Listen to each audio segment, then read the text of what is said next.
But yeah. But yeah, we're live. Yeah, we're live. We're broski. You checking? I was about to ask him, you checking? I was saying it to Digi before we... Yeah, you're in the camera. I was saying it to Digi before we started. I was like, I wanted to run jokes on the whole situation, but yesterday I was on a live with like Dongo Congo Boy. Yeah. Some people are about it. they're just some people, they're about their codes and they're about their section. Yeah. The jokes aren't worth about me saying, you that podcast nigga, yeah? Nah. Yeah. I swear I know you. I swear I know you, bro. I said I'll leave it alone because I'm not willing to fight for my jokes. Bro, you're trying to go to Zara with your babes, next minute you're beefing. Yeah, beefing them. Bro, I was like on that live, they were saying Linkos then. If you talk about D15 like that, I'll say Linkos? To talk about, I was like, you know what?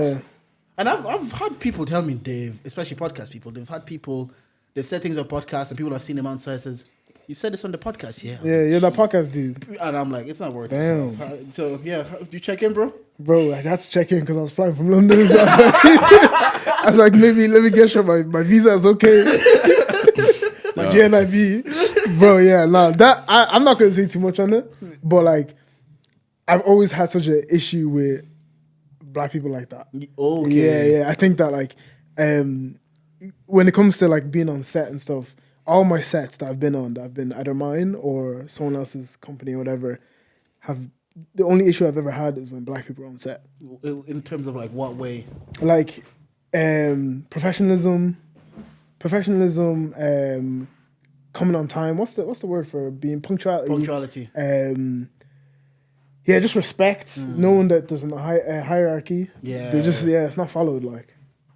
See, because people are gonna be like thinking like, oh, there's probably why people are doing this. So do you think you pay more attention? Because I'll be like you, like sometimes even in the workforce in an industry I'm in, I pay more attention when the black person is late because I feel like it's a reflection on all of us because they see it. So even if like our counterparts, as they do like to call it, even if they're both people, if they're behaving a certain way or the similar way, I don't pay as much attention to that. But when it's like a black person, I'm like, oh bro, you're coming in late. Or one time there was like, oh, he doesn't come for lunch with us, but they're telling me. That felt like.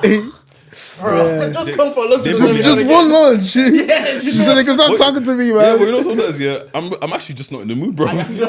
Fair. I barely go for lunch. Yeah, because you know what it is. Like I remember the first time first out of college, my first corporate gig, I was trying to do let's go lunch, let's do this, let's do. Bro, man, it's long, bro. It's expensive as well, actually. But they eat all the time, bro. €5 every day, 5 days a week, and then you can €5. Where are you working, bro? I was working in Stevens Green. I was spending at least a tenner a day on lunch. So you clock that out. That's what, 50 a week. That's €200 a month. Just on lunch. And that's not including, you know, you might want to pop to the shop, quick little chocolate bar or something. You know when you say, oh, do you want to get something shop? Please don't say that. The one thing annoying about working in town is also it was too easy to link up with people.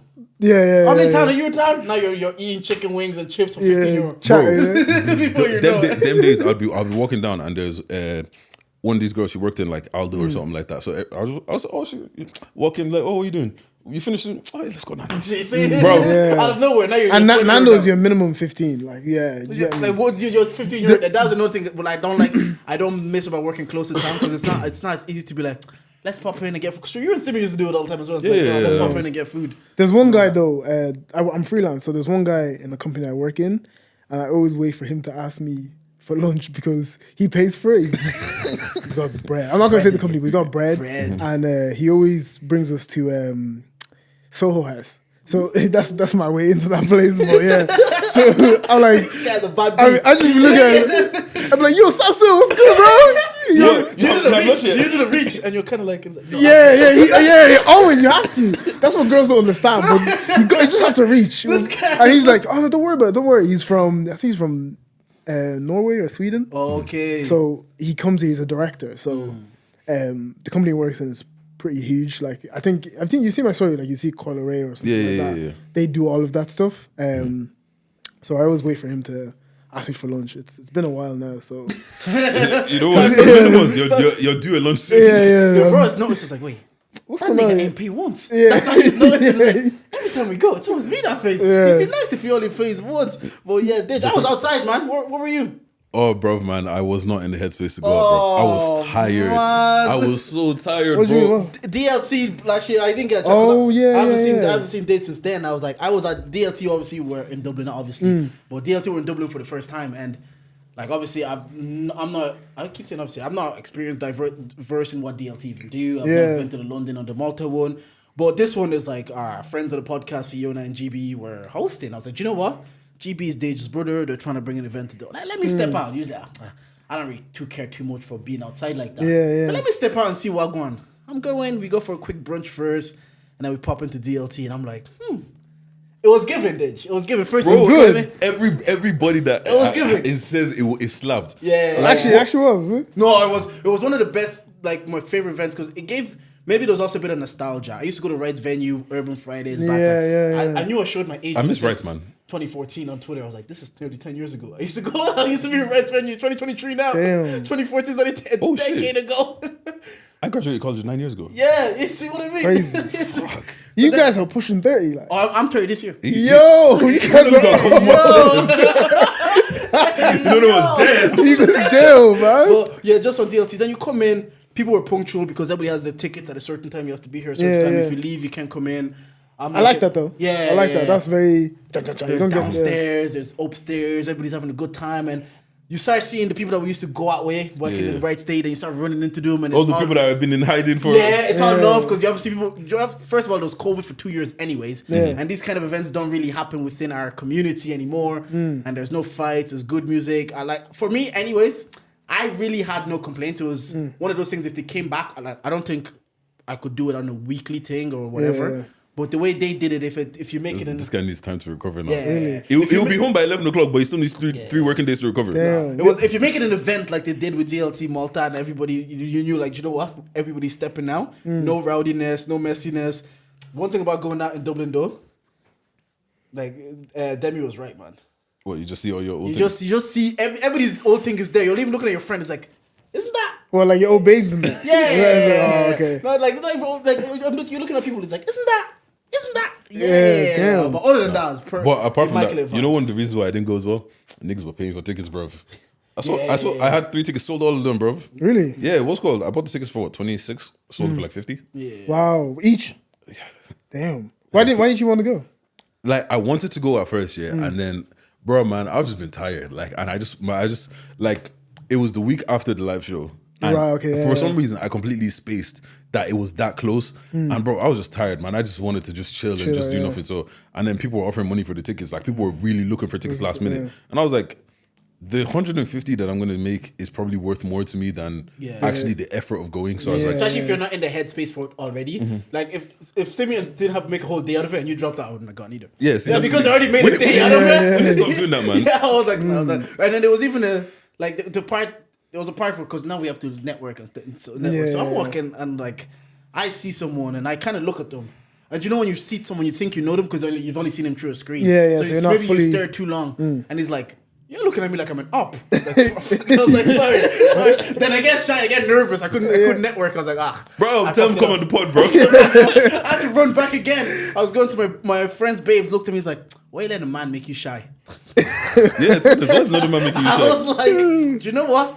You're right. I had to spin the block and then I had to do. But like honestly, Michael, if I shout out like GB, Fiona, that's kind of what we need more to happen more, and people just go in and have a good time. So I just wanted And to say it shows that also like there has been a disconnect, so we can do it right. Yeah, Do you get what I'm saying? Like, because yeah.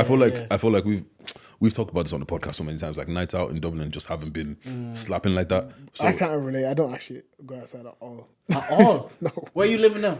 In London, so I live You in don't London. even go outside London. Nah. Why? I just don't have the time. I actually don't. this is a busy man, you know? I actually don't have the time. I'm not even like in a cocky way that I'm so busy. It's like if I'm not working like on set or something, I'm like watching videos or I'm like reading about something or I'm planning something else. So it's like how I'd feel if I'm dancing, enjoying myself, in the back of my brain, be like, you could be using this time right Because now. you enjoy your work, innit? I do. I do. I find So- that people that enjoy what they do, they find doing anything else is a waste of time. Yeah, Not a waste of time, yeah, but like yeah. they could be making better use of that time. Yeah, because but they enjoy what they do. you know what it is as well. It's like when your hobby is your job. Yeah. Like It is, you would be doing this if you had your 9 to 5, you'd come home to do this. Yeah. So now I was like, I'm doing this anyways. Like, I fuck with it. Yeah. But actually, no. So I was, TikTok as you do. Let me just play it. Wagglets, my best mate has always fancied my missus. I've been with my missus for 11 years and I've known my mate for 9 years. He told another mate that if we ever split up, he'd quite happily jump in there and get with my missus. That was several years ago. I found out and I confronted him about it at the time and he apologised. And a few years went by and we are mates again. We've been going to Airsoft a lot. It's already made me not like you. However, recently, he's come round for dinner and my missus mentioned that I was supposed to put up a shelf about 6 months ago. And the prick asked where my drill is and then put the shelf up and then paid for a takeaway. The following week, we were watching TV, waiting for dinner in the oven. He asked if there is anything he can do to help, like taking out the rubbish, etc. Am I being paranoid, or is my so-called mate trying to show my missus what she is missing out on? Do you need to have a word with me or his? Yeah. He's definitely clapping it. Or at least he's trying to. I think he has already. Yeah, Bro, first of all, even before any of this putting up shelf, all of that. First of all, don't do that. Don't come to my house and start trying to put up shelves. What? Why are you trying to do make me look some joke man. No, that's crazy. And then your girl is like, well, Jerry does the show. No, that's actually enough to end the friendship. Yeah, man. You're pulling up in my house, you're doing, and then they're comparing me to.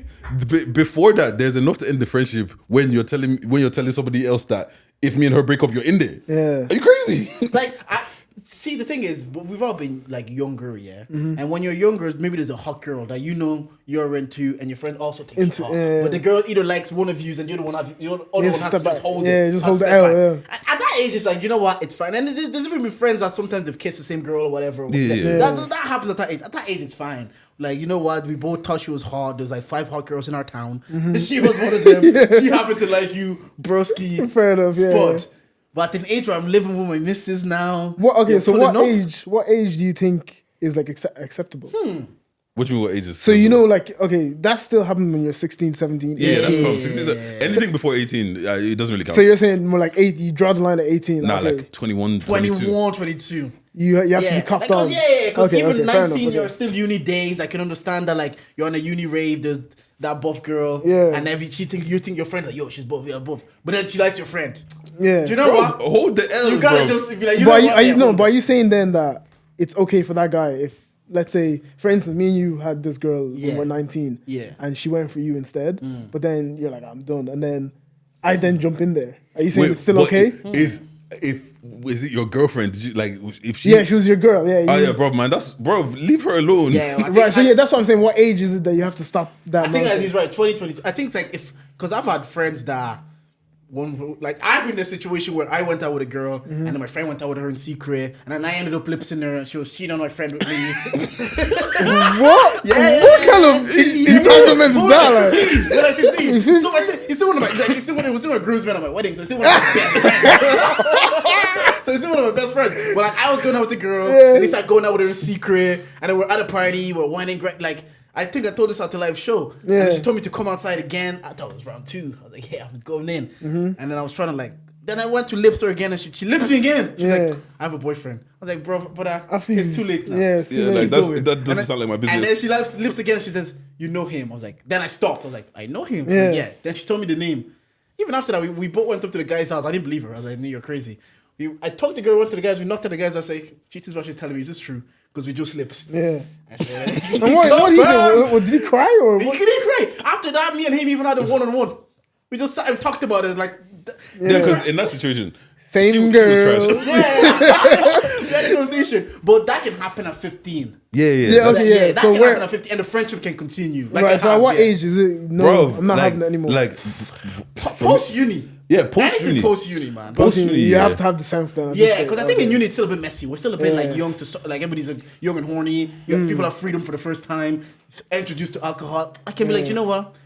We could have maybe crossover in uni, but post-uni, 21, 22, it can't. I think the guys who do that after uni, they're dangerous. Yeah, of course. Yeah, those like, you have let's say this guy's your good friend or whatever, and he doesn't get girls. Yeah. Guys who don't get girls are so dangerous. No, listen to what I'm saying. Yeah, I'm actually speaking facts here because let's say you're doing business or something together, and a girl comes into the picture. he's selling everything for that nyash. Do you know what I mean? He'll run you over for it. And I have a friend who recently broke up with his girlfriend. She ended it nasty. Nasty, yeah. And the guy was kind of comforting her as like, oh, I'm still there for you. I'll make sure everything is okay.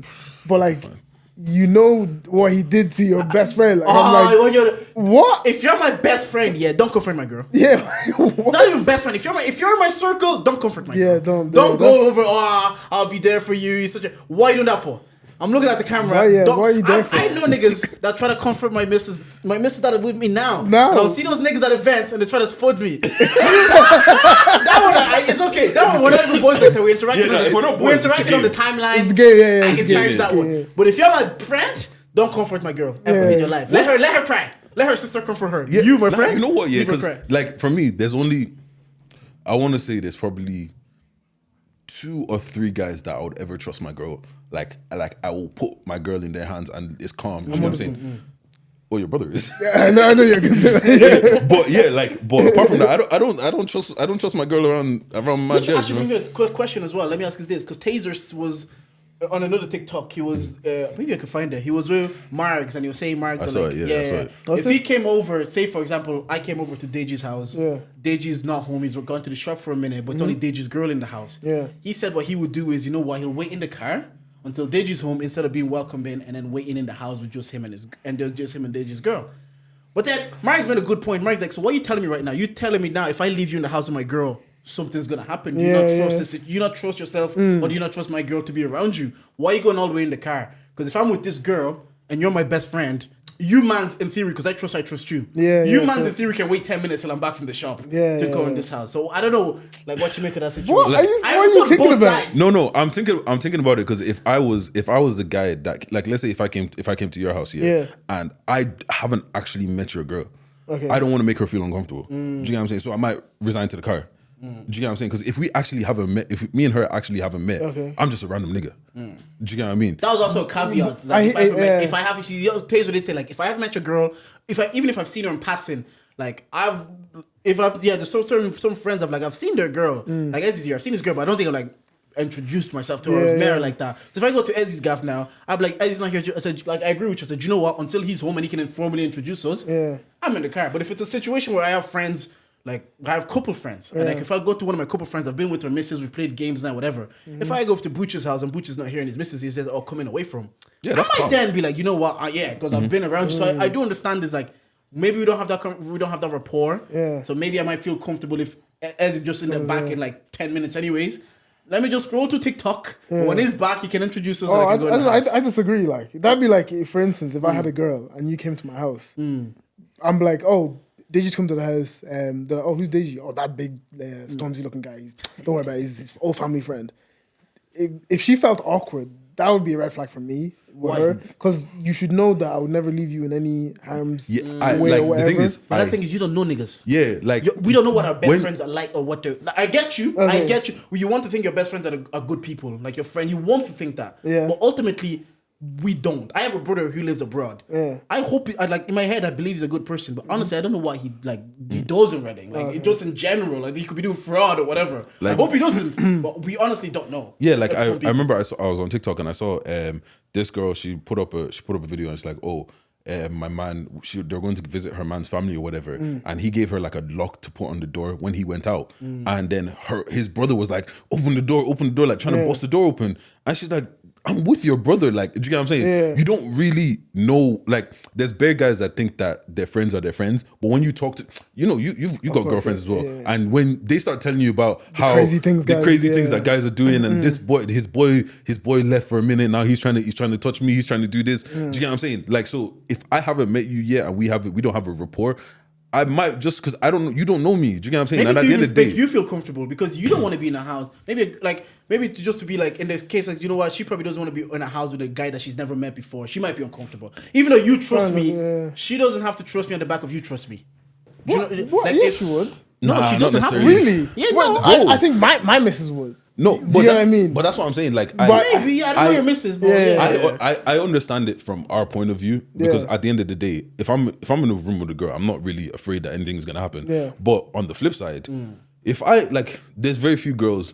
Trigger warning. There's very few girls that if I wanted to do something, you can't really stop me. Do you get what I'm saying? Yeah. So it's one of those situations where I don't know what you've been through. I don't know what's happening with you. You just might not feel comfortable with one big black nigga in the house. Do you get what I mean? So I might just chill back. But would you like? I don't know. It's weird as well. Like with my friends, if their girl is cool, I'm usually cool with the girl. Like we're not besties or anything, but like I'll be able to sit down with. For the most part, I'm the same. You get what I'm saying? But I know some people are weird about that. It's like they don't want their best friend and their missus to be like. Oh, I think that's strange. I think I want them to be cool. If my missus isn't best friends with my boys, best friends. Yeah, I can't. I don't need to. No. He listen because if I'm not there, I need to know that someone has. Like, but they can do that without being best friends. No, but I'm not. Okay, I think maybe best friends is. Because I'm cool. Because I'm projecting how I view best friends onto you right now. Because I'm like, no, really, I don't need my friends to be that close. But okay, so explain what you mean. You see how I'm not gonna say me and you are best friends, but we have history or whatever. History, So if I wasn't able to have Digi and my girl to the same level as me and Yoke, I can't like marry her or whatever because the reason is because you're not just marrying me, you're marrying my whole family. But your family, but there's certain people that I said that can be your family. So like Digi is someone that I would see as like an older brother family, even though we don't even speak or anything like that. But he'd be still someone there, and same way Yusuf would be like another brother to me. And then it's only like 2 other guy friends that I have that'd be like, this guy's my brother, like ride or die.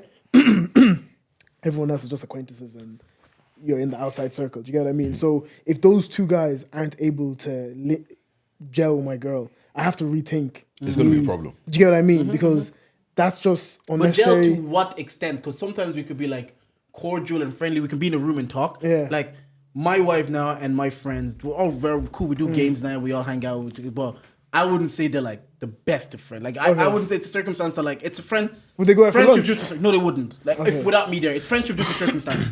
If we weren't together, like that friendship dies as well. Yeah. Do you know that kind of saying? But what I wanted to ask you is like, would it be a thing that even if you broke up with your girl, your boys could still stay friends with her then? Yeah, man. I've been in this situation.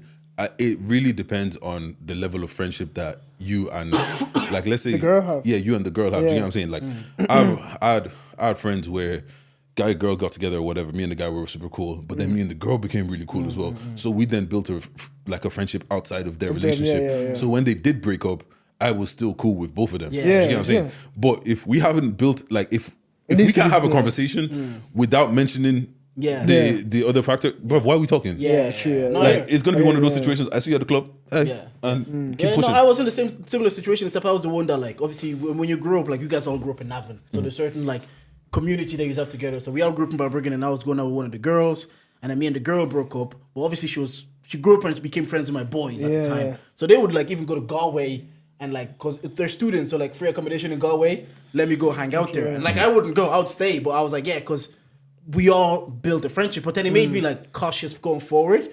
Cause so, like, there was moments, I'm not gonna lie, it was a bit uncomfortable for me just seeing them like, maybe because it was still like, I was maybe still hurt by the situation, insecure by the situation, and I'm still seeing my boys be cool with her, and then I'm still be like, it was her, but like, so like, I then became a bit cautious going forward. It's like, I didn't really want my boys and the girls that I was seeing to get that close, but now I'm in a situation where I'm like, you know what, if they did, I'm married now, I wouldn't want them sometimes if they pop in my house and I'm around the shop, they can come in and sit down and wait for me. I think about that level. But I always have 1 or 2 friends that like if I'm not there, find them because they will treat you to the same level. Do you get what I mean? Yeah, that's why I want to be. Make sure if you're in the club or something and some guy is trying to grab your nyash, I want to know that if my boy's in the club, you can run to him and say. Or if you're super drunk, she's in the club. Make sure she gets home. Hang up the phone. I know you got this. Do you know what I mean? So that's I would like obviously I would check in, but I know that there's once again 2 people that I know that if I make that call, even if I'm not in the country, I don't need to check in again. I know that's happening. You call her when she's home or whatever. I do because the dynamics. There's obviously in that story, he's definitely either trying to replace the guy. That in that specific one, the TikTok that you sent. He's trying to replace the guy. It's like don't do the manly things around the house because to be fair, like women are drawn by this and they're attracted by this, and it's to see a man being a man or doing manly things like women, it draws them. It's even more a part of it is like biological. They can't control to an extent. If they keep seeing you taking care of them, building things, buying them food, security, providing, especially when your man isn't doing it as well. Especially when your man, they're attracted to that. So don't come to my house and put up any shelves. No, because that guy, he's in love with your gay babes. Yeah. He doesn't have a crush. He's in love with her. I think he slept with her, and then he's trying to convince the girl, "Oh, please, just come to me." Ooh. So now he's in the house doing little things to change her mind. Nah, but that's blatant though. Like you're not even trying to be slick about it. Like you're doing this bait thing. But you know the thing is, he probably thinks he's being slick. You know what I mean? He's thinking, I'm just a good friend. Yeah. You know them niggas that think they're being slick, but you can see through them. Bro, I'm familiar with your game. My guy said, do you need any help washing up? Bro, why are you washing plate in my house? Bro, don't wash plate in my house. Are you crazy? Unless you're my boy, you're a guest. Yeah, do you know what I'm saying? Yeah, unless you're I'm breaking your leg. Like, why are you doing that? Has that been happened to you, mans? Where maybe you've done a thing with the girl, but you didn't want it to continue any further. But then she went to maybe someone you know, one of your boys. But low-key, she's still trying to move back to you. Like you and her done a thing, yeah. The thing fizzled out. Yeah. Then she went to someone you know or one of your boys. And you're like, you know what? Calm, I didn't really care like that too much. But then she still wants you. So she's with your boy, still trying to move to you. There is a situation, but I can't talk about it on the podcast. Then you said if I speak, actually just say it now, right now. Let's do a quick. No, because you know as well. Because I don't know if he knows. Let me plug the intro. We will talk about it. We have a few things to plug. Anyways, then we're here. We are charging. We are the podcast with the highest level of analysis the culture needs. I'm Uncle Jay Kenneth. You can call me Jordan. I'm here with... You know it's your girl's favorite voice, Big Ditch, nigga with the Midas touch. That's so long. Every time I hear you guys intro, I'm like, oh, hurry up. I mean, they would have dragged it on. Yes. So many people have a problem with my intro. I don't know why, bro. That's two statements. It's funny. It's just, yeah, for me. We wanted a clear intro that people, when we say it, they're like, because I started listening to podcasts and I was like, people have like their own specific intro. Do you know how nice to be? Like, nice to be. I was like, I want to intro. Yeah. I want the intro for myself because sometimes they just introduce themselves. They're like, "Oh, who you here with?" I'm like, "Oh God, that's kind of dead." But you know what's funny? We didn't have a conversation about it. It just kind of happened. Yeah, it does happen. Yeah, when me and my friend had a podcast, it just ended up happening. But I was in the behind shooting. Introduce yourself first, brother. Oh, sorry. Yeah. My name is Oluwatobi Loba. But my friends call me Kenneth or Kenny. Let's go. Let's go. And I'm just catching vibes with the guys, you know. Yeah, you're behind the scenes though. Yeah, of the shooting their podcast, like because VP wasn't there, and you know the way VP wasn't always. He wasn't always on camera. Yeah. So they were doing the intro, so I was like, "Is Kenny Ken in the cut?" Yo, but they just stopped already. Yeah, they just looked at me and said, "Okay, all right." But yeah. But you know what though? Every time we have a guest, we tell them to introduce themselves. Some people come up with some corny stuff. Yeah. Sometimes I love the intros because I love seeing Deji's reaction. Well, I think it was like Opeasy. Oh, that was. I'm here to make your life easy. I just looked damn. Deji was like this. Man. I know, bro. That's one of my all-time favorite recordings. Well, let me plug a few things real quick. As you can see here on the tables, the boy got Arome's candle. This podcast is brought to you by Arome Candles. You know the candles that make you get your girl pregnant. The candles that smell fantastic. You know where to get them. Arome Candles. If you buy 5 candles, you can get the 6th one free. You know, come on. Come on. Also, watermelon margarita. It's the one. Is this black-owned business? No, he's right there. White-owned business. Irish-owned business, bro. Cool. Take a sniff, bro. They actually smell proper nice, man. It's not. We're not just saying this because Ezzy's in the room, but they're laying, man. They're laying. So you know what's called. We have last week. You saw the girls sniffing the whole episode. They were just sniffing the candles up. And what I was gonna say is, by this time the episode's out, you have to check us on every podcast that we've done. Man. We've done a podcast roll. Check out Bar for Bar.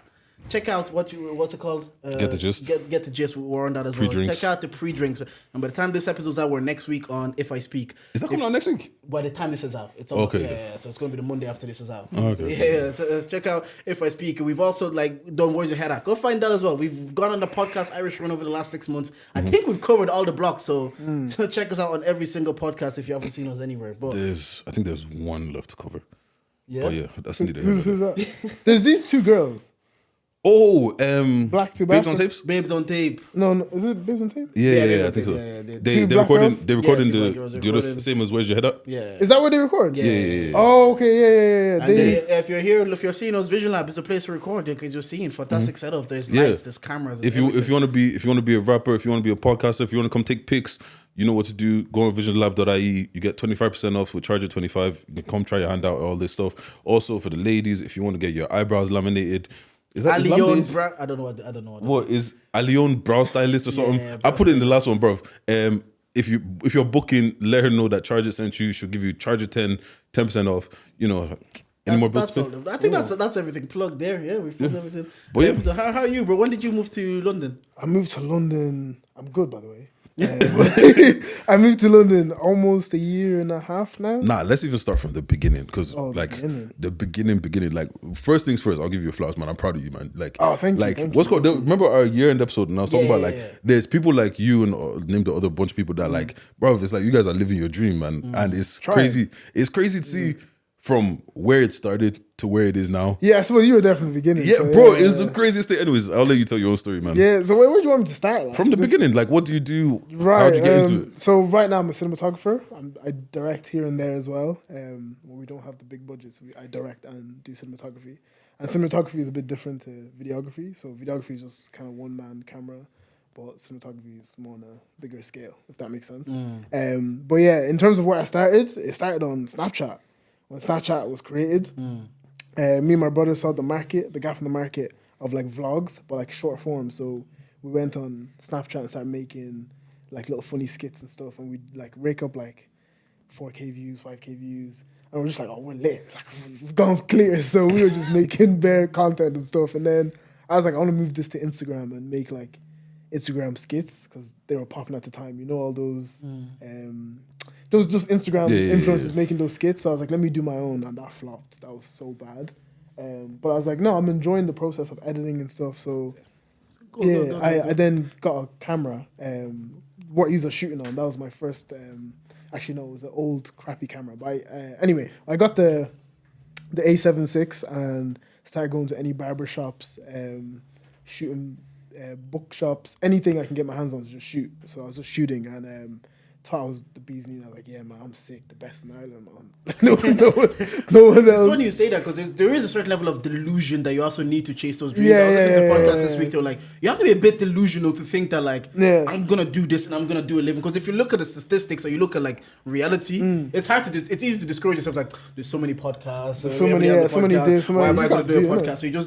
So you need a little bit of like, nah, man, my one's gonna pop. I'm that guy. But yeah, I'll just speed up the story. So it just came to the one of the days where I'd done these little small gigs, and what was that thing he's dancing? Unplugged. I did Unplugged. I did loads of little small bits just to get practice. And then I was like, nah, I'm moving too slow. I hate slow moving process. I want to just dive in and go head first. So I was like, I need to be quicker at editing. I need to be better at storytelling. So I did 100 vlogs for 100 days in college, and I got to about 70 or 67, something like that, and I crashed and just burnt.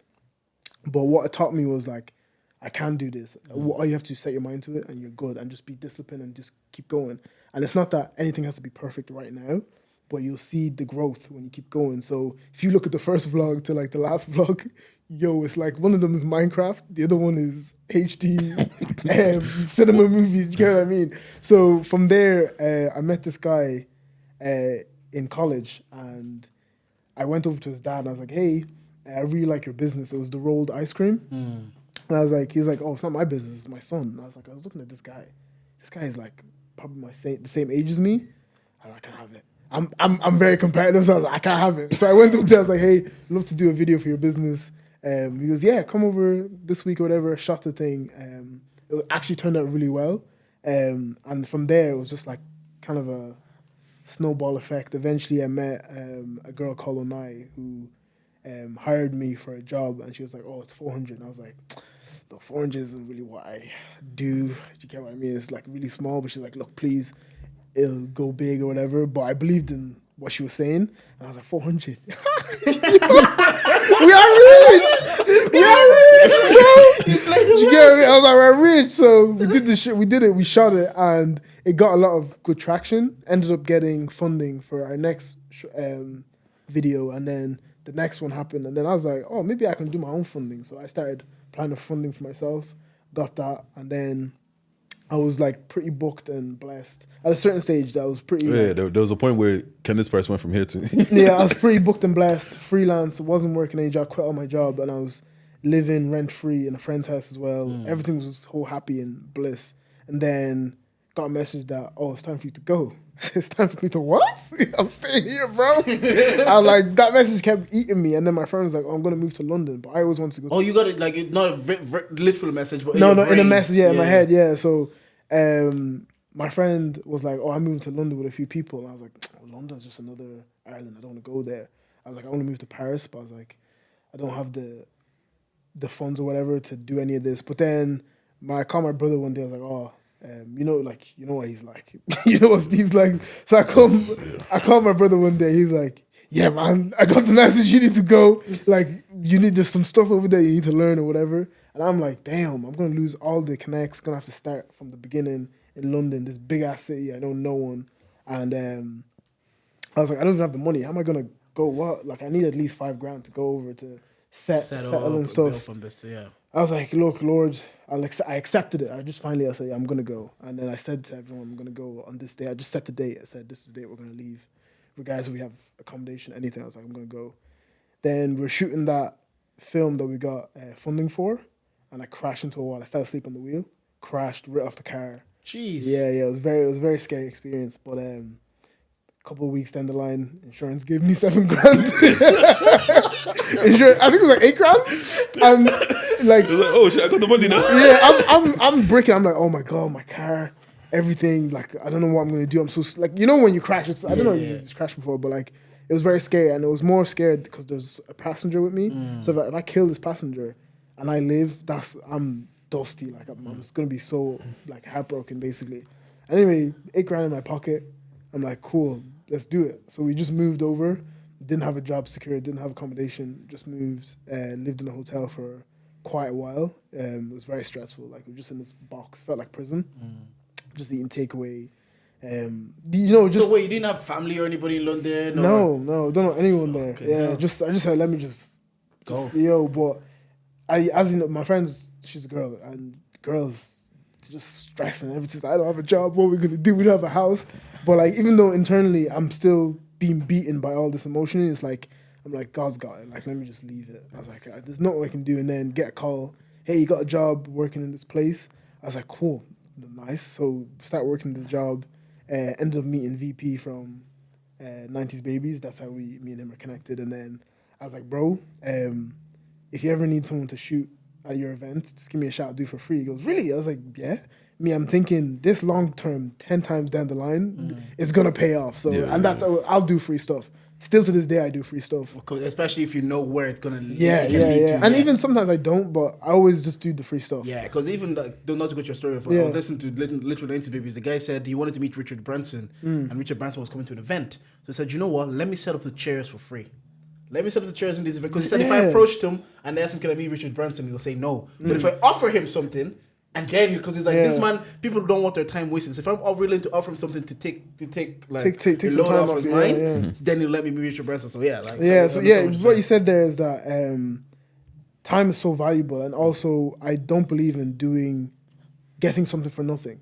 That's such a poor mindset. If you're out there seeking like, oh, come do my show, or come do this, and you're not giving any value back to them, you're actually a joke man. But anyway, I'm sometimes guilty of that. We don't like asking people for like. You should. Sometimes we should. Yeah. Like sometimes we should. Sometimes we're like we should just ask people for things. But sometimes we're like, we have that mentality. It's like I just don't want to ask of something without me feeling like I'm offering something to you. As well. Like, I was thinking about that the other day. Like, obviously, you know, your brother calls me to take him to the airport sometimes. Yeah. And like, when it's my turn to go to the airport, I know I can just be like, yo, you just come get me. Yeah. But I just like, bro, let me just get the bus, man. Like, we're both because we should have just asked. But we should have just asked. But the thing is, I know for a fact. The thing is, I know for a fact if I called him, he'd be like, yeah, sure. I know no problem. for a fact, if he heard you say that, he'd be pissed. He'd be Oh, like, bro, what are you doing? Like, And you're saying direct. that exactly. yeah. I know it's he'd be weird. vexed. I find it weird asking for things. I don't know. I'm the same. I I'm hear the you. same. I'm the same. But yeah, continue. But fast forward, I was working in that place for a while and had 6 months contract there, and I was looking for other jobs. I got a job as head of video in this company. I won't say the name, but got to work with like really cool chefs. Gordon Ramsay. Oh, mad. Kenny Tut. He did. Is that an act for Gordon Ramsay? Sorry? Is Gordon Ramsay, is he acting? He's nice, bro. But he's also very like, you turn the camera on, you give you your line. There's no take 2, take 3, take 2. Is the only reason you're doing takes is for safety, for coverage. Yeah. So if we're doing one shot here, they'll do another one. Do it just for coverage Yeah, of the edit. yeah. But as soon as camera's on, he's got his lines, everything. There's no. Oh, sorry. It's like, you know the way he talks is like very much. He's just on it. Yeah, well, you know, that's just years and years of practice. Years, of course, yeah. But he's on it, and he's very passionate. What I've seen with chefs, they're all very much like what you see on TV. So he is a nice person when he's outside the kitchen, but when he's in the kitchen, that's his passion. And I understand when I'm on set, like I want to curse people out, but it's not my nature. Yeah. Because if you're messing around, don't mess it. But anyway, continuing the story, I left the that place and went to a different company. So I've worked 3 places, and then finally I was like, I need to take the leap of faith. I'm not happy, and I hate film now. And I'm like, why do I hate it? It's because I'm working in these like corporate places. Yeah. So I was like, I need to just quit my job. So quit my job, went freelance. A good month and a half, no work, no nothing. Then my friend hit me up and said, hey, there's this short film, we can get you on as an AD. So I'll take it. I took that, and then I remembered when I was working about a year ago, I met this guy on the train, and I was like, hey, I'm telling the story wrong, but I was talking to my friend. We came back from lunch, and he was like, oh, I really love serendipitous moments. And I was like, serendipitous? What does that mean? And he was like, oh, like happy mistakes. Happy coincidence. Yeah, that. And I was like, that's a beautiful word. And my vocabulary sucks, so I was like, I'm going to start using that. So then, That's what you have to throw it in there. yeah. But yeah, me and my friend were coming back for lunch, and we're on the train, and these 2 guys were drunk, and they were talking about the Trinity 2, and I was like, what was that? And they were like, yeah, we had it on set, and it was like this. So I whipped out my phone. I said, Trinity 2. Oh, Steadicams. Those like. So I went. I was like, oh, you guys talking about the Trinity 2? They were like, oh, you know about that? I was like, yeah, man. Like, I can't wait for it to come out. And they're like, are you a Steadicam up? I was like, no, I'm not. but I'm just came here from London. Like, I really love the craft. He's like, look, if I ever have anything for you, I really like serendipitous moments. He said that to me, and I was like, this is a sign. He just said that word, and nothing happened after like 3 months. And I get a call one day before like I was leaving my job, and he was like, hey, can you come in today? We can't pay you, but like it's I said I'll give you something. I was like, yeah, of course. Told my job I was sick, went to the place, and I worked my ass off, bro. They were like, can you get waters? Sprinted to the shop, went back. Yeah. They're like, can you get the food? I was like, they're like, oh, it's like 50 minutes down the road. Can you drive? I was like, I can drive, but I'm not insured in your car. He goes, okay, fair, I'll go. I was like, no, don't worry, I'll go. Run back with Nando's, sprinting. And then at the end of the day, they were like, bro, like, we've never seen a runner like that. And I was like, oh, I'm not a runner, I'm actually a DP. I just wanted to work with you guys. You seem like really cool people. And they're like, cool. It's like, if you ever have anything else, we'll hit you up. Nothing again happened for about 6 months. And then this guy calls me up and says, hey, there's this music video for this Christian artist. And I was like, oh, wow, I'll do it, definitely. And it was €75 for 2 12-hour days. So that's nothing. But I was like, I'll take it. Like, I'll do it. So I did it. I'm jobless anyway. And I did that job. And then again, to most recently, let's just speed everything up. Most recently then, the first AD hit me up and goes, hey, there's this job I can't do. It's 250, but like, no, 350, but look, you get the experience of like just being on set. And I was like, oh, look, I don't really do stuff like that, but I'll do it. I said 350. God, that's good. You know what they say? Act like you've been here before. Yeah. I was like, He knows the rules. He goes, All right, I'll take it. he goes, it's for J.O. And I was like, he goes, You know that song? EXO, when you feeling me? Yeah, that was the yoke. And then I was like, I don't know this J.O. But anyway, I went on set, and on the set, they were like, okay, Kenny, what are we shooting first? I was like, what do you mean what are we Why are you shooting asking first? me? But I'm the first AD, is my job. But I was thinking I could just bluff my way through this whole day, collect my 350 and go home. But I remember I was on a short film when I was broke, and the whole time I'm very observant, so I can see what this guy's doing the whole time while we're having this conversation. Just a gift God given me. So I remember I'm doing my job on set, but I'm watching the first AD the whole time, and that was the reason I was there. So I was watching all the things he was saying. He was a nice person, but he was very stern. He was like, do this, do that, do that. Then I don't know, something just flicked in me. I had a prayer. I went back into the toilet. I just said, Lord, I don't know what I'm doing here. Obviously, I can't bluff my way. I need help. So I don't know, that moment, the Holy Spirit just took over me. I was like, okay, guys, we're going to shoot this, shoot that, shoot this. Ended up like rapping 30 minutes before we were meant to finish. And they're like, whoa, bro, like, we really like you, whatever. And then from there, I'm just kind of like their first AD that does the shoots. And just kind of rolling. Snowballed. I did a shoot with Porsche, Coloré. I'm just like kind of name dropping now, but What's called Brown Thomas? Brown Thomas. But that's just kind of that's my story. That's kind of cool because I was listening. There strikes me. Sorry, it was so long, by the way. No, it's a podcast. Like literally, we have time. You ain't got shit but time. You talk on the podcast. Sorry, that kind of strikes me as a guy that like you take opportunity even without knowing where exactly it would lead, you see like, you know what? It's an opportunity in doing something I love doing. So I'm going to take that and then go for it rather than saying like, is it paying me? Because you say you've taken jobs for free. You've taken 12-hour shift for €75. You've taken, now you're name dropping people. So that's kind of, to just see the progression of, okay, I was in Dublin. It always strikes me as like, when is the moment that people have the like, you know, something flicks in your head is like, I want to do this, or like, I'm going to go all in for this. Because I know with the podcast, I was talking about it with Digit the other day. I remember listening to Brilliant Idiots, and I was driving listening to Brilliant Idiots. I'm like, this would be so cool to do. Like, I remember like just their moment, and I was like, oh, that'd be cool. So when the chance to do Charge to the Game came, I was like, I've never listened to podcasts except for one podcast. So I was like, I don't know. And I did the first podcast then. I was like, the minute I did it, I was like, man, it slaps. That's awesome. That's awesome. Just take. So like, when was that moment? Are you on Snapchat when you're like? Oh, no, it wasn't. I was actually like a pardon my French, but a pussy-o. Like, I was not able to talk to anyone. I don't think you've met me. Maybe you knew before. But, like, I think, obviously, being in... You know, like, I was in foster care.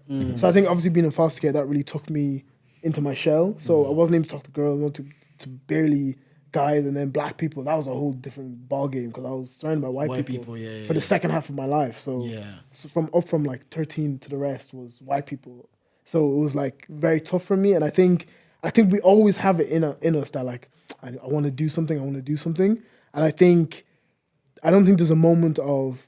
I don't believe that there's a moment of, oh, I'm going to do it now. I think it's just, you've just had enough. I'm going to do something. Yeah. You know what I mean? But sometimes it is. Sometimes when your back's against the wall and you have nothing else to do. But so it's like... Either come out swinging or I just take this beating. And it's one of those things about like also just trying. Like, because the thing is like, bro, when you're not getting paid to do 100 vlogs in 100 days, I mean, bro, it's long. Like, bro. Especially you got college, you got your 9 to 5. You come home from your 9 to 5. It's like it's tiring. Do you know how annoying it is? I just closed one laptop to open another laptop to edit. It's 5 a.m. in the morning. I found out as well in the last 6 months, especially, it was like it's so hard to work hard at something you're not passionate about or you don't care about. Like, I understand why he was like, I was doing corporate gigs. So I always say to my brother, like, there's no corporate gig I can enjoy. I support Chelsea Football Club, but if I was working in the corporate side of Chelsea, I just wouldn't enjoy it. I just know, like, even if you're working for Chelsea, no. Whereas I see Savage Dan, for example, he works in like the media side of Chelsea. He gets to talk to Chelsea players. He gets to be like, you know what? That's what I like. So there is, especially when we'd have a bit more traction over the last 6 months with the podcast. People are like seeing it, and it's so easy to just say like, okay, we're recording 3 episodes this week. This needs to be edited. We need to do merch. I can just be like, you know what? It's still hard though. It's still like the effort, but you do it because I can just lock in better. Whereas if I'm sitting in my office, I'm like, this needs to get done. This needs to get done. You don't know how many times I don't care. My work laptop is here. I'm editing here. They're pinging me about work, but bro. You're like 2 seconds, guys. Bro, like that happens so many times. Like, oh, like I might not have edited. You know, sometimes in the morning I won't have edited a clip, and it's like Jordan's like, this clip needs to go out today. So I'm there. I'm on it. You know, move the mouse. Like 100%, because I've never, like, apart from football, but I played football when I was young. In my adult life, I've never had like a hobby or passion that I'm like with football, I could go play football Tuesday, Thursday, Saturday, Sunday. Like I just played football 4 or 5 days a week, and it didn't feel like I was playing football 4 or 5 days a week because I love doing it. But in my adult life, I never really had like a hobby or a passion when I'm like, I just love doing this. Somewhere along the way, I just stopped enjoying football. I have side passions because I think although you do love doing what you do, you can get tired of it. Yeah, of course. So like I have chess, I have gaming. Yeah. Anything in you need everything in moderation. Yeah. The point I was just making, it's way easier to work hard as something that you value or you want to see progression in. Whereas sometimes you're saying like it's like, man, I'm doing this. I have Excel sheet here, open here. I have this something here, but I just can't work hard at it because I see people in the office. They're really working hard. They're about it. You really love this job. Do you care? But you know what it is, yeah. Some people are just so comfortable with getting their 50K a year, having the 22 holidays, being able to book 1-2 holidays a year, and for them that's all they want. And you know what? I'm not gonna lie. Sometimes I'm low-key jealous of those people. You know, like because it's just. Do you know how annoying it is to be ambitious? Yeah, true. I get like what you mean, you're sitting there and it's like, even if you're like right now, I'm in a good job, things are going well and everything. But I'm sitting there and I'm like, bro, I don't want to fucking do this shit. That's what I was gonna say. It's like I could probably take the 60K a year, the 20. If I would be more okay with it doing something I love doing. If we were doing this and they told us you're gonna podcast, but you're gonna get the 60K a year, but you're only gonna get 25 day annual leave. I'm like, I'd be more okay with it. Oh, bro, you know what I mean? It's not that. It's like. It's not that I wouldn't be okay with that. It's just what am I doing to get that? Would be like I don't. That's what I weighed up. I was like, I'd actually rather be a bum searching what I want to do than have, because I had a really good job. I was getting paid really well for someone my age. So I was like, I'm happy with this, but I was like, I can stay here and continue to get that extra 1K a year, or just see what. I wish we discovered podcasts a bit younger. Yeah, but like when you were in college when you started the film. Yeah, but I think when I realized that you can't be a sissy anymore, and I just tried everything. So I did clothing brand, I did YouTuber, I did podcasting, and then I was like, all of this is fun. But I was like, I don't want to spend my time doing this. But mine can just be like, let me put all my effort into podcast. Like not yet. Obviously, we hope we get to a certain level where we're like, you know what. We earn, even if it's a base of like, you know what, Dage, we're on 40K a year, let's give this a year. Like, let's just go all in. And if it doesn't work, we could always go back to the corporate jobs. But for now, let's just go all in into it. So I wish maybe if I did it a bit younger, because now I'm at a stage where I'm like, I just can't be like, let me go all in on the like the thing is, if we were podding why we were not? in college. I'm married, mortgage. I just can't. There's bills. I can't do certain things. No, I don't agree. Like, oh, you don't agree? No. So you think I should just leave my 9-5? That's how I put my. I would never suggest that.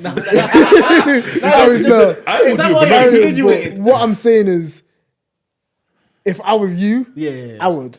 Okay. If you're saying this is something that let's say you found what you love to do, and this is it, and you're like. Because podcasting bring you on TV and bring you on this. But podcasting and interviewing and chatting is what you want to do. I agree. I would give it up. And the reason I'm saying that is because I was like in London. I was like, oh, I'm happy I have this job and stuff. But like, I felt like, I wouldn't say depression, but I felt something like that's on my chest. And I'm like, even where you're saying you're doing Excel sheet, like, oh, I don't want to be here. Yeah. That eats away at you slowly. 100%. So 100%. I hear you. Making that jump of, okay, this is what I want to do. If I do, I need to do this. If I don't make money doing this, I'll die. So let me just go all in, which in actual fact, it's like work just comes then. It's like you've burnt your bridges behind you. I hear you. So it's like you've no return. It's fire or flight. Yeah. Like, basically. Yes and no. Yes and no, it works. Do you get what I'm saying? Like, you know what it is, yeah? I feel like some people, there's a point where you make that decision, right? Okay. If you're not doing all you can do while you're working that 9 to 5, don't quit your 9 to 5. Oh, yeah. Because because when you quit your 9 to 5 and you have all that time free, it's hard to wake up in the morning and say, I'm going to spend that 9 to 5 hours working on whatever I did. Because the thing is, I did that. I was working in the first company I was working in, and like I hated it. I was like, I just fuck this, and then me and my boy started the company. So I just quit, and I was like, yeah, cool.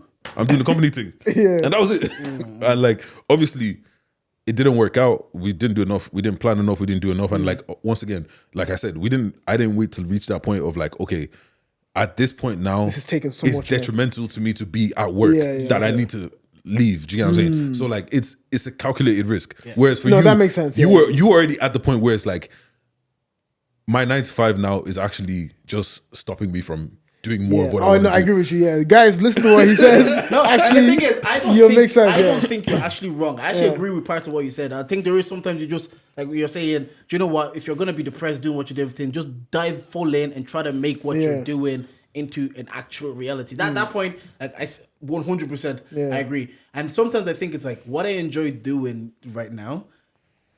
I feel like it's not at the place like you did photography, videography, and that industry has existed maybe a bit longer than podcasting itself. Like I always tell Dij, podcast has really been around for 5-8 years. Like maybe you've been listening for about 4 or 5 years Since 2015. Yeah, 16? 7-8 years most. Sometimes I feel like okay, I'm seeing people quit their job to do full-time podcasts that I've rated for years, and they're like only this year they're like, oh, we've quit our job to do podcast full time. And I'm like, okay, so maybe this industry as a whole is getting to that stage now where you can monetize it. Whereas I feel there's certain industry like videography, photography. We've been watching movies, and you've just found a way to like short form content. That's what it was now. The TikToks, the Snapchats, and the short movies, and you saw it, and you're like, you know what? There's a market for this. But the industry existed. Whereas sometimes I feel like this particular industry, I know what you're saying. There's interviews. It's being built more so and more. Some people. So I would also think like calculated is like, okay, just think about it. Calculated. You're doing this. You want to do this for a living. How feasible is it? You're seeing podcasts who are like flying. Like you think they're flying, but even them, they're doing other jobs, side gigs to just maintain. So why not me as well stay in my job and then grow this brand? Because very rarely do I see that like, oh, they're podcasters and that's all they do. Like most podcasters, even they do like event planner, even like the Tasers and Chucky. I think the DJs, event planners. I think one of the girls on the receipt still has a 9 to 5. They use all of them, one of them quit. Yeah, but you can, because the thing is, at the end of the day, like I know the podcast is hard work, but it is very, very, very possible to do the podcast and a 9 to 5. Yeah, I agree. We show up once a week to talk, so I just think that like if let's say for instance, but I do agree with your stance. Yeah. Like obviously, I'm just using 90s babies as I think some of them are still working, but I'm not sure. But they have like about 5 different videos that come out each week. Yeah. So like, if they stopped working. They all stopped. They all stopped working. Yeah. Oh, okay. They said on an episode. Yeah. Right. Okay. But yeah. So for instance, let's say you were like, okay, we're getting good traction. Yeah. But the only way you can get more traction if you have more content. Yeah. You know what I mean? So if you're like, I want to. We want to be making more content. Yeah. The video that you're already struggling to get out or whatever, you now have to make like clips and stuff, and and people think it's easy. Well, you don't know what's going on back here, but like, they don't know the pain of recording the whole episode and there's no audio. If you're like, oh, we're putting 2 episodes out a week, and then we're putting out like short form content, it's a lot of time. So that's what I'm talking about. No, I understand. Trust me, and they have done that. It's just about then finding the time and plus you've lost the guy as well. But no, it's fun though. So it's actually fun to hear your story. But even listen to your story, it's like there's a lot of like God got me, a lot of fate, man. You just leave things in the hands of God. Always, man. Bro, no, fair enough, man. Bro, there's not a day where I'm like, this is my own accord. I'm even the Brian Thomas shoot that I did, I pride my hands, but I crap you not, I was shooting the video and I had no idea what I was doing. I was like, this is so above me. I don't know what's going on. Someone saying, should we move the light? I say, yeah, move it. A lot of it is faking it though. A lot of us are just here. Like when I'm in the office, because I'm like, I was new, so I didn't have the knowledge. As my knowledge is catching up, I'm like, so we're all faking it. You don't know how to use Excel. Bro, I don't believe anybody's proficient at Excel. Bro, I use Excel every day. That's his YouTube channel then. I don't believe there's only certain people that, and there's the ones who make the YouTube videos. That's what I said. Nobody's proficient at Excel. I'm not gonna lie to you. Somebody like obviously because in accounting I use Excel every single day, right? Okay. Bruv, some of these managers, these guys are doing formulas that are 3-4 lines long. That's what doesn't make sense. It's what's called, it's taken from this sheet. There's this macro that's, you click it does all of this. I'm like, bro, like if that is what proficient at Excel is, no. I'm not that. Proficient if you can do sum equal sum. And then you don't forget the bracket. That's like I was like, what am I not doing? It is very much faking it. Even on the set, like I'll tell you a story. It's just on the set, the camera was set, ready to go, and I was like, oh, let's change the lens. So we changed the lens to like a tighter one, so it's nice, close up to the face, nice and soft, and the screen's black. My monitor is black, the client monitor is black, and the kind of crew monitor is black. And I'm looking at it. I'm doing this. Is what I'm doing. This is what I do. I go, yeah, let's change the light there. And in my mind, I'm screaming. I say, why is the screen black? The camera's on. I don't know what I'm doing. God, please. I'm praying.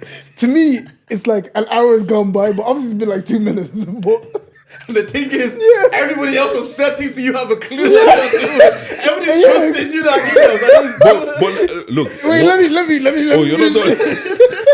So I move closer to like start examining the camera while looking around, and I'm like, And I was like, okay, cool, guys, you ready to shoot? Everyone's like, yeah.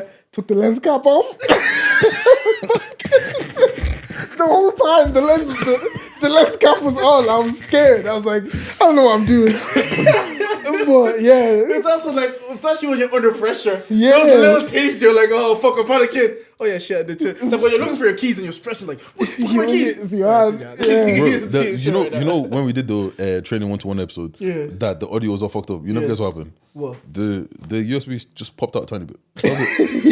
That was literally it. But I will say, right, one thing I've realized in this life, bro, faking it till you make it will get you into different places, bro. Like once you say you are something, people will take you as that. Do you know what I'm saying? Because nobody has a clue what they're doing. Not nobody, but a lot of us, everybody is winging it. So if you say it with enough conviction, like if you tell me about cinematography and videography, you can bullshit me. But if you say it with enough conviction, I'll be like, yeah, this guy knows what he's doing. Like, I think you need to learn. You need to fail to learn. Yeah, because like a lot of people are so scared to be a failure, but being a failure is actually you winning. Yeah, because I've win or learn. That's like John Kavanagh wrote a book, Conor McGregor's coach. It's literally called Win or Learn. Yeah, basically, And I've there's so much failure that I have, and like I want to share that with the youngins, people who are just underneath me, or even people who are like your age and like, oh, I want to jump into that film place, and we do that, but there's so much failure that I have that is giving me the success, and I think the more you fail, the quicker you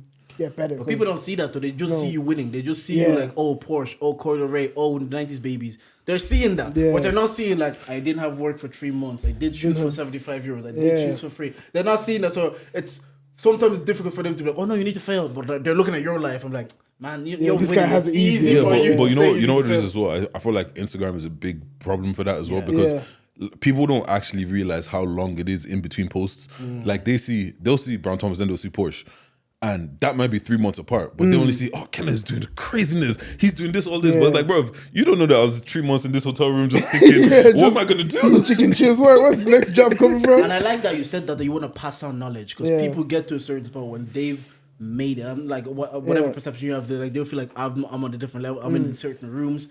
And then they have crab in a bucket mentality. They don't want to share that knowledge. I won't anyone, but I have serious issues with black people when they talk about that. When they say they're going to do stuff, and then they don't. Like, there's a lot of people who have said that we want to help the youngins and help the young. I'm like, I've not seen that. Yeah. You talk a lot of whatever, and I'm not trying to beef anyone, like whatever. You do what you want to do, but you've given me your word of, yes, I'm going to bring someone. So if you were like, yeah, I'm going to start bringing one teenager to come in and just watch you and how you set up, and then just please don't come. see that.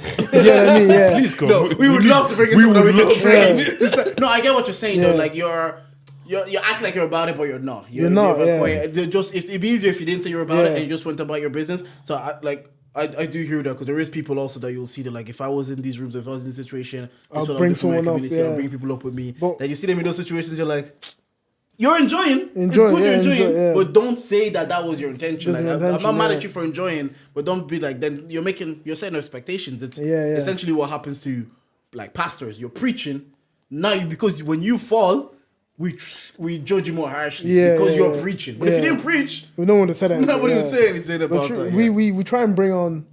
We have a short film this weekend, and we try and bring on.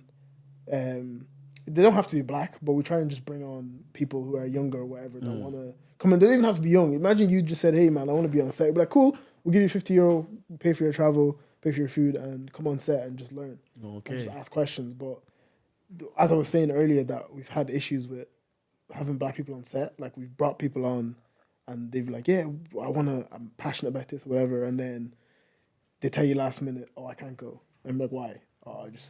Nah. Does that disappoint you more? Yeah, when so heart wrenching. It's like, bro, like, you're telling me that this is your passion or whatever, and most times we don't have it in the budget, and I take it out of my cut, or me and the producer, because it's our company, we take 25 and give it to you, and we're feeding an extra amount. So for you to then be like, I can't do this, or not give a reason like 3 days in advance, like we're fine if you gave a notice. Yeah, and just say, hey, I can't make it. Then we have time to bring someone else on and say, hey, you've been hungry for it. Come on, do you know what I mean? So it's like, it's not just us you're hurting other people who want to be on set. Yeah. So it's, just... And I can see why that annoys you more particularly, because throughout your story, you've talked about you've literally given an example where you've taken opportunities and you've turned it into something. So I can understand that, like we're giving you an opportunity that maybe you would have liked to have had when you were a bit younger and you're seeing someone else treat you like, come on, there's nothing here. Oh, If bro. you were to do something that I would do for free. Yeah, bro.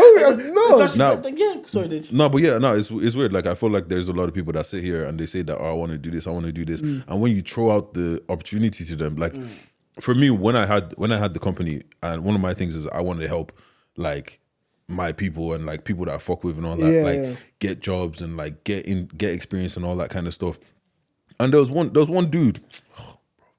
There was one guy, he was looking for a job, he was looking for this and all this kind of stuff. And I was like, look, like, obviously it's just me and my partner now. We're still very small, but like, look, if you want to come in, we can do some like intern work and like you can then put it on your CV, because we were a legit company. We had we had everything. Do you get what I'm saying? So like, if you just said you worked with us for 6 months, you've got 6 months more experience than the next one. You look for entry. This guy just never showed up. Bro, and like the thing is, it's not like, Navan is tiny. Yeah, he lives just down the road.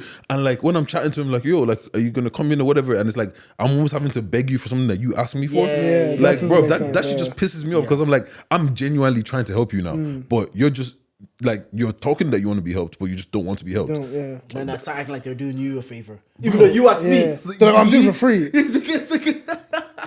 You're looking at them like, bro, you free. It's okay. Like, next time, next time you look at them like, ask me again next time, and then it's like a lot of it's networking as well. Imagine now you didn't show up. The next day is like, what's he like? Oh, he didn't show up on the first set. Yeah, and I wouldn't say that, but he's blacklisted for us. Like, he's not. Yeah. We're not gonna bring. After that, I understand that would happen. But if he'd gone on that set, there is a award-winning gaffer there.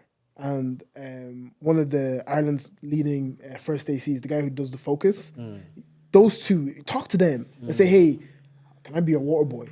That's you're sorted. If someone else sees you, like, I'm just thinking, like, bro, are you actually like thinking about what's going on? Like, but people just want to come in at the top level. That's what I was literally about to say. People want the result and don't want to put the work in. No, and they don't want to see that, like, okay, I have to go. And they see you, they want to be you without doing what you did. They're like, oh, I want to be that, especially because you're black. You look like them, so like, oh, I want to be him. But then you're telling them like, no, this is the path I've taken. Yeah. This is the process I've taken. They're like, if I said to you, give me a combo stand, you don't know what I'm talking about. How can you take my job? Like, He said you're not my level. Yeah, like, and it's not even like a flexing thing. It's like you actually physically don't know the names or the reason why these lights are here or why I'm doing this. Sorry, no, go on, you go on. Go ahead. No, like, and even on that, it's like they think that you did that thing, because you know that that's why you have the job. They don't realize that, because even on the way here, they're like saying like, some people look at a comedian, he does his shirt topless, and other comedians look at him and be like, oh, he's a topless guy. People only like him because he's topless. Yeah. It's like, you take your top off and see if you'll have the success that you have. They don't attribute your success to one thing. Then you do the one thing. If that's what it is. He knew them man before. Like, come on, they like him anyways. But they don't know this connection. Like, he knows VP. That's why people use mine as the foster care of like, oh, like, you guys, you said it too though. But not. I know it's not a nasty way, but they've used it as like, oh, you've never known hardship in like the black community. I was like, okay, whatever. Do you know what I mean? You don't know the sufferings that I've gone through. It's different suffering, but yeah. Do you know what I mean? Yeah. What do you mean by that?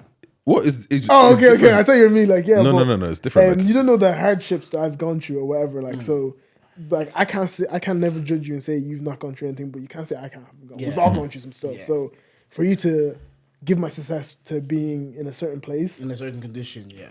You're not. Good. No, yeah, that's it. No, and I feel like people underestimate the power of just being seen. Like, Yeah. just somebody seeing you and say, that's why I always say we need to just go out more and just be outside more. Because, bro, when you're outside, people are just be like, remember that guy, yeah? Like, even when we had the company, yeah. So, we did like this course. I actually saw you guys at RDS. I went for Fair Day, and you guys were there. Really? Yeah, because, bro, because you know what I was doing? I was like, all right, we're trying to set up a recruitment agency.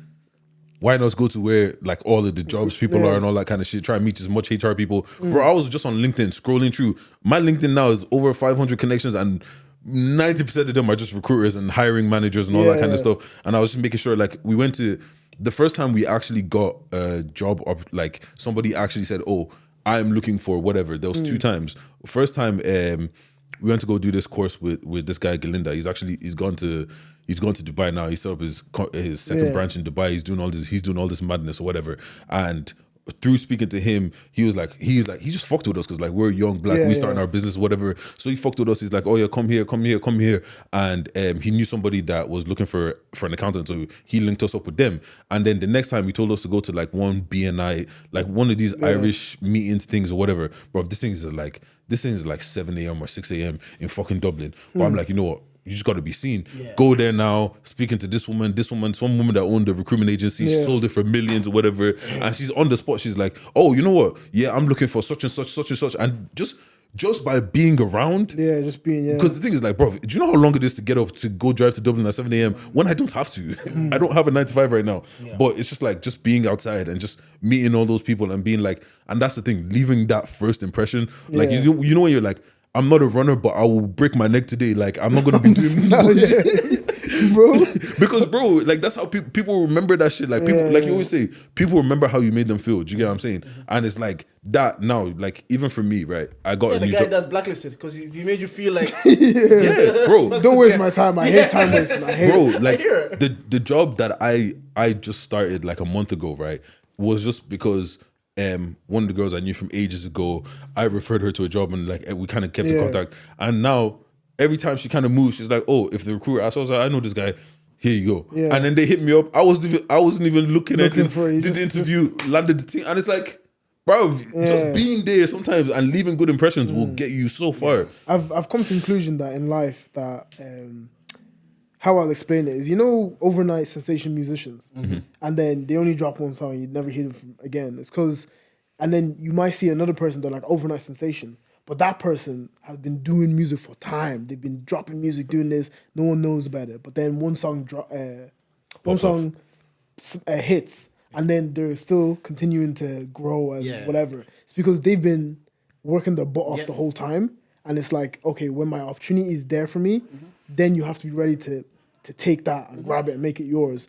But the people who want that overnight success, you can actually get that. It happens. So, for instance, if a person is doing film one day and they're like, oh, I want to be in the big film, and someone sees something they've done and go, hey, I want you to do this big film. When they do that big film, it's going to flop because they've not done all the preparation. They're going to crash and burn. Do you know what I mean? And then no one's going to work with them again. Yeah. So it's like, you need to understand that there's so much more work you need to do, and it's hard, but those lessons are what makes you get that longevity. I hear you. Longevity. They say there's a saying that says it takes a whole life to be an overnight success. And sometimes when that happens, at least then there's like a saying that's like, I always used to think about it as well. I was like, I want people to find us when we're good and there's a catalog behind us. And then when you come to us on episode 60, you're like, whoa, these mans are good. Look at this trash 60 episodes. Then you can go back, but people then you'll think that you'll still see their like pop or whatever. It might be a thing they're looking at us like, man, these mans are good. They just popped up overnight. And we'll be like, really? That's literally the situation we're in now. People you did actually, I've seen the growth. Obviously, I've seen from the jump. Because I was watching it, I was like, oh, did you know podcast? But I was like, I'm actually glad that it's picked up and stuff. Like people like, and let me just give you a flowers. Fair plays on the show. Well done. Well done. What happened to piece of cake actually? Nothing happened. That was you. Mad. Nothing happened. Like, I really enjoyed the whole process, but I was moving to London, and for some reason, everything just aligned. Clement said, you know what, like, I don't feel like doing this anymore. It's not. what I want to do. I want to do more animation and stuff. I was like, you know what, fair enough. I'm moving to London. And then I was like, in London, I started planning, this is what I'm going to do, this is what I'm going to do. And I was just like, oh, it's not what I want to do. Yeah. So I just left it. All the podcast kit is still there. Nothing happened with podcast. There was no beef. There was no... now sometimes it just fizzles out. We they just had a second turn do the podcast. So the one we did before just kind of fizzled out. It wasn't. We just said, you know what? There's no beef, no nothing. We remained friends. Everything was cool. We just kind of I think, but you need to try it to see where it gone wrong. I think obviously you've learned so much from doing it the first time. You're not starting from the beginning. The thing, like I was speaking about the industry changing earlier, the industry by the time we start wanting to do it again, the bar was higher because when we were doing it before, there was no real bar. It was like you put it on, you just record, you put it on SoundCloud, and it's out to the world. That's it. You tweet it once a week. Yeah, you tweet once a week. Yeah, and then you move on, you leave it, you come back next week. So by the time we wanted to go back around again, and it was a bit, like I always say, I was a bit apprehensive. Because there was a bar now, there was a level, and there's like, shout out to them, where's your head at? We're doing it at such a big level in Ireland. And I was like, if we can't even aspire to do that or be at that level, what's the point? Like, what's the point? And then people would do like the studio setups. It's like, we used to do this from like our mom's kitchens. We used to do this from like sitting rooms. So then, like I'm talking about podcasting, it just moves so quick. But it used to be on SoundCloud, and then I'm looking at it again, and I'm seeing clips. I'm like, yo, they came over 2 years to start doing this. The game just elevated. So that kind of played a part that it was at a level now where if you want to do it. And also, we start seeing money start coming into it. Let's be real. We start seeing Spotify deals became a thing. Like 3 Shots got a Spotify deal. And then you're seeing Receipts get a Spotify deal. Like, if we stuck at it, but it's not too late. Run it back. And I put the tweet up. I was like, I don't know where this podcast can go or will go or what it would be. Like, honestly, we don't know sitting here. But I enjoy what it is for now. I enjoy doing it. I enjoy chopping it up with Dage. So I'm like, you know what? Just me and Dage, we're just going to push it as far as possible. If it comes to a time that meet was after 7, they call it a day. Yeah. Can we look at ourselves and say, did we actually push as much as we could? And for the most part, I would say right now we have. We push it. Bro, we pushing, bro. Yeah, we push it as much as we can. So like, I think that's kind of why the progression really came from. Yeah. Moral of the story, we're not overnight success, man. We got episodes. Well, I just wanted to ask you guys, what are you trying to the game this week? Come back to me. What are you trying to send into the game this week? I don't know how to answer that. All right, so pretty much what charges to the game is any L's you might have taken, any anything, inconveniences, it doesn't even have to be recent. It doesn't have to be recent. Could be anything in you know, life. sometimes when you see something and it's just like you can't even get mad at it. It's just, charge it. Oh, okay, charge it. You know what? I'm not doing personal charger. I've seen Poe's Howlers. This is Jordan's charger. I'm introducing a topic segment now. No, go for it. This is for one next every week. I'll have more and more charges. This is for Jordan's charger of the week. I was on Twitter the other day, scrolling through as you do, and I see one guy catches his babes cheating. As he catches her cheating, she's cheating in the car. He opens the door. She's still on top of him. She's not getting off. And he's trying to reason with her. He's trying to say, just get off him, man. Just, babe, why you on him? She looks at him. She's still sitting there making. And then she looks at him. And he's filming. And she's looking at him. And then she says, I just don't love you anymore. Don't make eye contact with me while you're on another man. And he's still filming. And after she said that, then he said, please get off him. I was like, oh, no. That is Jordan's. What are you even doing in that situation? When you the thing is, if I catch you cheating and you're not even startled, I just have to walk away. Yeah. What can you actually do there? Because if you're not startled, you're very comfortable with me catching you. Bro, he was trying to reason with the babes. Look, he's in love. They don't want to be loved like that. Oh no! You know that moments of passion murders. Yeah, that's no. In that moment, I can understand when someone blacks out and be like, everybody catches hands. I'll turn to OJ. Yeah, I can understand why you can black out. Like he's still filming, maybe because he was filming it, he didn't want to look like the villain. Like I can understand if there's no. He was filming and talking. He was filming and talking while she's like on top of him, and she's not even looking at him, and she looks at him. I just don't love you anymore, and he's still trying to reason. He's like, just get off him. And what's the man? The nigga's just sitting there with the vagina on top of his cock, man. I don't even know he's still crying. What's fucking happening? But he's still fucking you, girl. And you're trying to reason with this terrorist. If I catch you cheating, at least be startled. Yeah. At least do it. You just oh my god, it was him. Yeah. I don't know what happened. It was just a mistake. She looked at him and she said, do you know why he must... I don't want to put it on him because he's a victim in this situation, but the fact that he was probably still pleading and still trying to reason with her, he must have been a villain. Nah, His camera must have been catching him. You know what, yeah? He wasn't toxic enough. She was bored. I'm telling you. Wait, do you think you need to be toxic to keep a girl? No, you don't need to be toxic, yeah. You be a bad boy. You can't let her get bored. If your girl gets bored, it's no. over. I agree.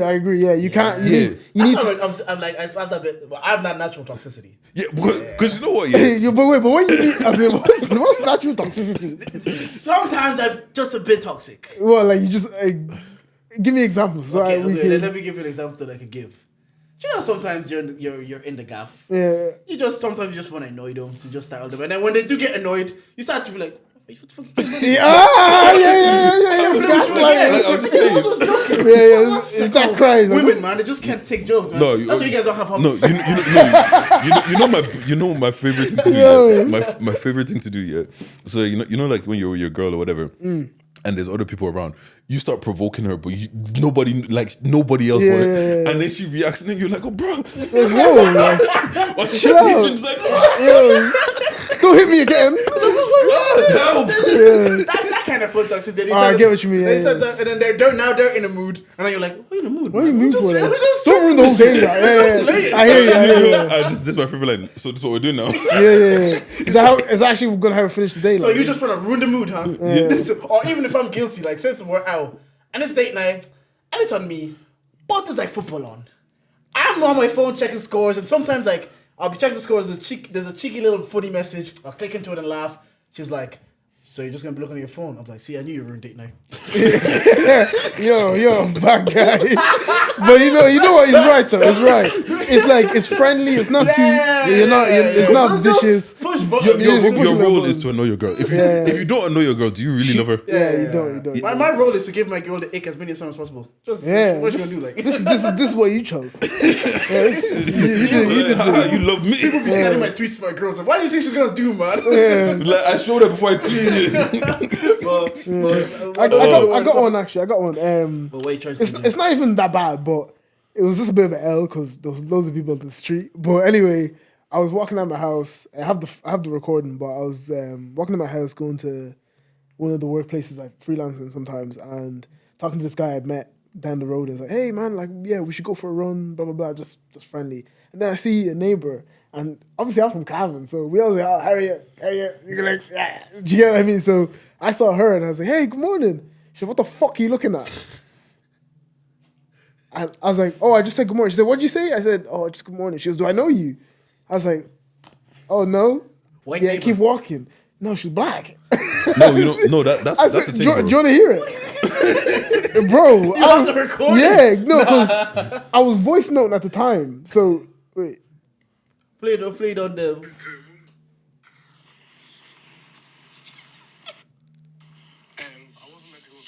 She was cleaning the floor. I'm literally just on my way now because morning. Sorry? Oh, just say morning. I was so sure. I was like, and then, the part that killed me. Yeah, all the neighbors were looking at me, and they were like, "Oh no." I'm not gonna lie. You. Sometimes when I go to London, and it's just a natural thing. Yo, we're gonna what's up, whatever. Yeah. And it's just like people are looking at me like I'm crazy, and that's when I'm like, oh yeah, shit. This is London. I forgot this place is bad vibes. Let me keep myself. Mean. Oh, bro, so mean, man. Like if someone like elderly ladies in front of you, you'd be like, "Oh yeah, go on." Once you let that, everyone's just get off, man.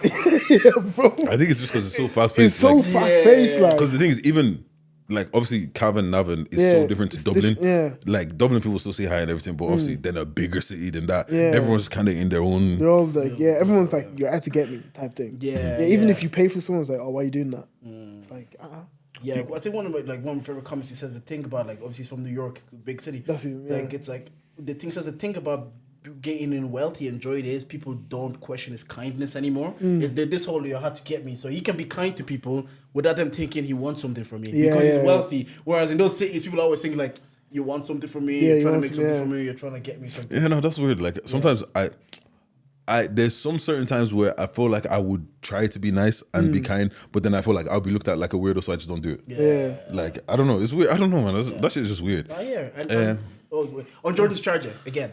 Charger with Jordan. So I was applying for a job on LinkedIn. So I was going through LinkedIn. Sometimes I just apply. Like I'm very happy in my role. Sometimes I apply for the job for the crack. I was looking at this. Oh, this is an end. Let me click apply. Yeah. Clicked. Applied. Nothing. Today I got The quick apply? Yeah, Just quick one. Yeah, quick easy apply. Easy apply. Yeah, you don't do the long one. I don't know why don't all job posts do the easy Yeah, apply? yeah. It don't make no sense to me. And then I was like, got an email. An email came through that says, you've applied for this job.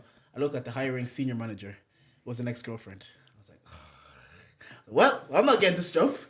After I saw who was hiring, I was like, they're not even going to send me a letter of rejection. Yeah. This is gone. Were you toxic to her?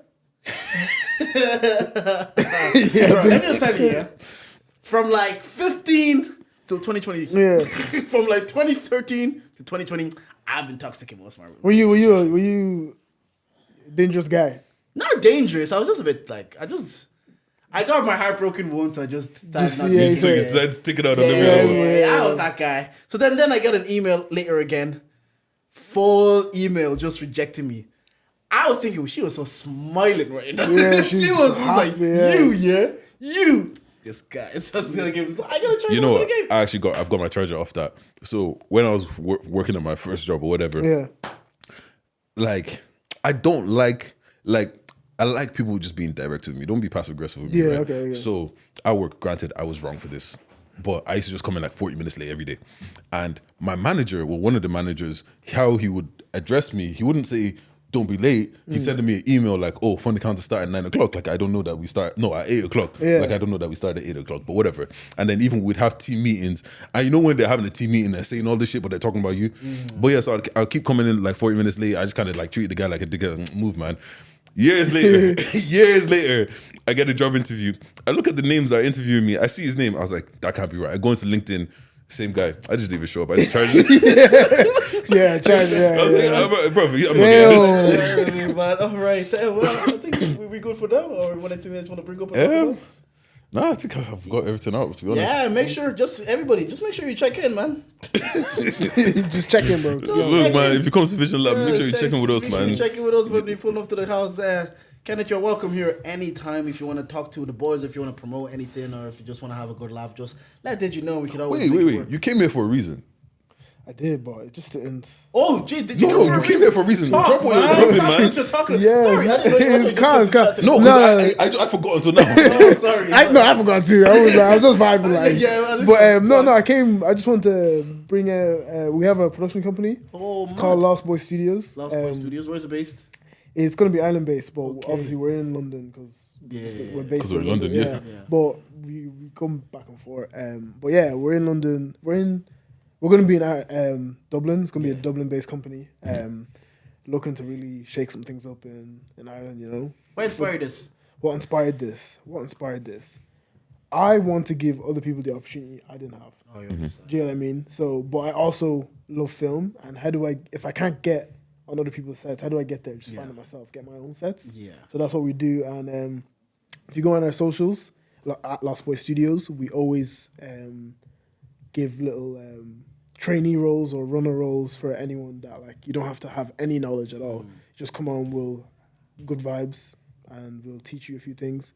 And then if you're good, we'll have you in our books for something bigger where you're doing nothing and you're getting €200, you know.